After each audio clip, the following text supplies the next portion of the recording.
बिस्मिल्लाहिर्रहमानिर्रहीम। अस्सलामुअलैकुम वरहमतुल्लाह। दोस्तों, कैसे हैं आप? उम्मीद है खैरियत से होंगे। जहाँ भी रहें खुश रहें, हंसते मुस्कुराते रहें। प्यारे दोस्तों, रात का खाना छोड़ने से कौन सी लाइलाज बीमारी लग जाती है? अगर आप लगातार खाना रात का नहीं खाते तो हदीस के मुताबिक कौन सी बीमारी लग जाती है? इसके अलावा जो लोग खाने में नुक्स निकालते हैं, खाने को बुरा भला कहते हैं, ऐसे लोगों के बारे में हदीस में क्या इरशाद फरमाया गया है? इसके अलावा खाना सेहत के लिए ठंडा ज़्यादा मुफीद रहता है या खाना ज़्यादा गरम गरम खाना सेहत के लिए ज़्यादा मुफीद रहता है?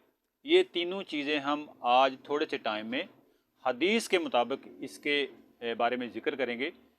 वीडियो शुरू करने से पहले आपसे गुजारिश है कि अगर आप चैनल पर नए हैं और अभी तक आपने हमारा चैनल सब्सक्राइब नहीं किया तो बराए मेहरबानी चैनल को सब्सक्राइब कर लीजिए ताकि हमारी आने वाली हर वीडियो का नोटिफिकेशन आपको मिल सके।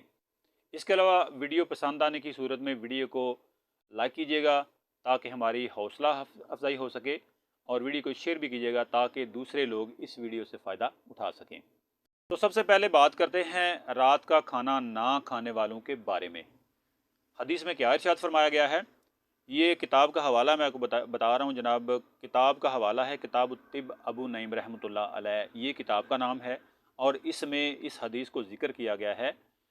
हज़रत अनस बिन मालिक रज़ी अल्लाह ताला अन्हो से रवायत है कि रसूलुल्लाह सल्लल्लाहु अलैहि वसल्लम ने फरमाया कि रात का खाना मत छोड़ो, इससे जल्द बुढ़ापा आ जाता है। अब इससे जल्द बुढ़ापा कैसे आ जाता है, इसके बारे में थोड़ी सी बात करते हैं हिकमत की। इसमें हिकमत क्या है? अगर रात को खाली पेट सो जाना रूटीन बना लिया जाए, यानी खाना खाए बगैर सो जाना, इस चीज़ को रूटीन बना लिया जाए और लगातार हफ्तों या महीनों ये रूटीन रखी जाए तो रफ्ता रफ्ता बदन दुबला और बेरौनक और खुश्क होने लगता है। आंतें कमज़ोर हो जाती हैं और तमाम जिस्मानी क़ुव्वतें कमज़ोर पड़ना शुरू हो जाती हैं। ज़ाहिर है कि इससे बुढ़ापा जल्द आ जाएगा। दूसरी हदीस के बारे में आपसे ज़िक्र करते हैं कि खाना सेहत के लिए ज़्यादा गरम गरम खाना ज़्यादा बेहतर रहता है या खाने को ज़्यादा ठंडा करके खाना सेहत के लिए ज़्यादा मुफीद होता है। हज़रत अस्मा बिनते अबू बकर रज़ियल्लाहु ताला अन्हु से रवायत है कि मैंने रसूलुल्लाह सल्लल्लाहु अलैहि वसल्लम को ये फरमाते सुना कि खाने में से गर्मी का निकल जाना बड़ी बरकत का मुअज्जब है।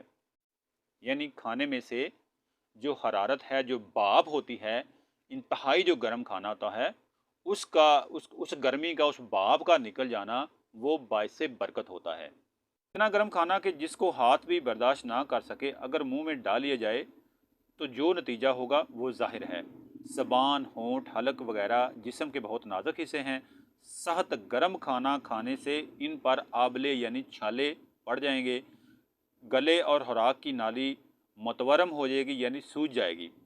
अगर साथ पानी पी लिया तो ना सिर्फ नज़ला ज़ुकाम वगैरह में मुब्तला होने का डर है, बल्कि दांत और मसूड़ों पर भी इसका सख्त बुरा असर पड़ेगा। खाना ना बहुत ठंडा होना चाहिए और ना बहुत गर्म, वरना सेहत के लिए मुज़र साबित होगा। इसीलिए हजूर सल्लल्लाहु अलैहि वसल्लम ने हदायत फरमाई कि खाने में से गर्मी यानी भाप वगैरह निकल जाए तो उस वक़्त इसका इस्तेमाल बरकत का मूजब होता है। तो इस हदीस के मुताबिक जो खाना है वो इंतहाई गर्म खाना सेहत के लिए नुकसानदेह साबित होता है। और आखिर में बात करते हैं उन लोगों के बारे में जो खाने को बुरा भला कह देते हैं। कुछ लोग खाना बैठ के खा रहे हैं दस्तरखान पर या टेबल पर बैठ के खा रहे हैं और उनके दरमियान ही खाने को कह देते हैं कि ये खाना तो किसी काम का नहीं है, बद जायका खाना है, या इसमें फ़लाँ नुक्स है। इस तरह के अल्फाज या इस तरह का जो काम है वो हदीस में इस चीज़ को मना फरमाया गया है। हज़रत अबू हुरैरा रज़ियल्लाहु ताला अन्हु से रवायत है कि रसूलुल्लाह सल्लल्लाहु अलैहि वसल्लम ने कभी खाने में ऐब ना निकाला। ये हदीस में इस चीज़ का जिक्र है। इब्ने माजा की ये हदीस है और इस हवाले से मैं आपको बता रहा हूँ कि हज़रत अबू हुरैरा रज़ियल्लाहु ताला अन्हु से रवायत है कि रसूलुल्लाह सल्लल्लाहु अलैहि वसल्लम ने कभी खाने में ऐब ना निकाला। अगर अच्छा हुआ यानी पसंद आया तो खा लिया, वरना छोड़ दिया। अब खाने में से जो ऐब निकालना है इससे मना क्यों फरमाया गया है, इसमें कौन सी हिकमत है? اس میں جو حکمت ہے وہ کچھ اس طرح ہے کہ کھانے میں اگر عیب نکالے جائیں تو وہ دوبارہ پکنے سے رہا، البتہ پکانے والے کی دل شکنی ہوتی ہے۔ ایک تو دوبارہ پکتا نہیں ہے اگر عیب نکال دیا جائے کھانے میں، اور جو پکانے والا ہے اس کا دل ٹوٹ جائے گا، تو وہ کبھی کوشش نہیں کرے گا کہ میں وہ والا کھانا دوبارہ بناؤں۔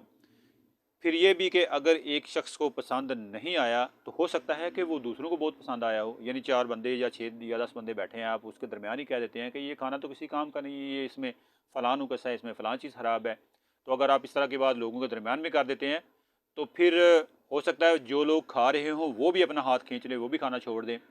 تو اس لیے کھانے میں سے اس طرح دوسرے لوگوں کے سامنے جو عیب نکالنا ہے وہ اس چیز سے منع فرمایا گیا ہے۔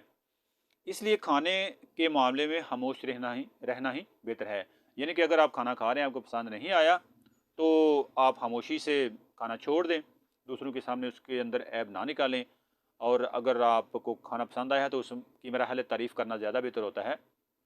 البتہ جو عیب نکالنا کھانے میں، اس کے بارے میں سختی سے منع فرمایا گیا ہے۔ تو کوشش کرنی چاہیے کہ جہاں پر اجتماعی طور پر لوگ کھانا کھا رہے ہوں اکٹھے، جیسے میرج ہال میں ہوتا ہے یا کوئی اور جگہ ہوتی ہے، یا گھر میں اگر اکٹھے لوگ کھانا کھا رہے ہوں، تو کھانے میں سے جو نمک مرچ کا مسئلہ ہو جاتا ہے یا کچھ ذائقہ بعض اوقات صحیح نہیں ہوتا، وہ اس طرح کے جتنے بھی کھانے میں عیب ہوتے ہیں ان کو دوسروں کے سامنے میں بیان کرنے سے منع فرمایا گیا ہے۔